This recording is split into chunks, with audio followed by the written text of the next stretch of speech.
ভোলার চরফ্যাশন উপজেলায় সম্পত্তি নিয়ে দীর্ঘদিনের বিরোধের জেরে এক হৃদয় বিদারক ঘটনার জন্ম হয়েছে। অভিযোগ উঠেছে, মৃত বাবার মরদেহ দাফনকে কেন্দ্র করে তার সন্তানদের মধ্যে তীব্র বিরোধ ও হাতাহাতির ঘটনা ঘটে। স্থানীয় সূত্রে জানা যায়, পরিবারের সম্পত্তি ভাগাভাগি নিয়ে আগে থেকেই বিরোধ চলছিল।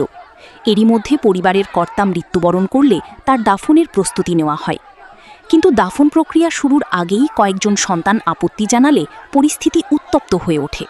এক পর্যায়ে উভয় পক্ষের মধ্যে বাগবিতণ্ডা ও মারামারির ঘটনা ঘটে। ঘটনাটি এলাকায় ব্যাপক চাঞ্চল্যের সৃষ্টি করে। পরে স্থানীয় জনপ্রতিনিধি, গণ্যমান্য ব্যক্তি এবং এলাকাবাসীর হস্তক্ষেপে পরিস্থিতি শান্ত হয়। তাদের মধ্যস্থতায় বিরোধীর অবসান ঘটিয়ে জানাজা শেষে মরদেহ দাফন করা হয়। এই ঘটনায় স্থানীয়দের মধ্যে ক্ষোভ ও হতাশা দেখা দিয়েছে। অনেকেই বলছেন, সম্পত্তির বিরোধ এমন পর্যায়ে পৌঁছানো অত্যন্ত দুঃখজনক, যেখানে একজন বাবার শেষ বিদায়কেও কেন্দ্র করে সংঘর্ষের ঘটনা ঘটতে পারে।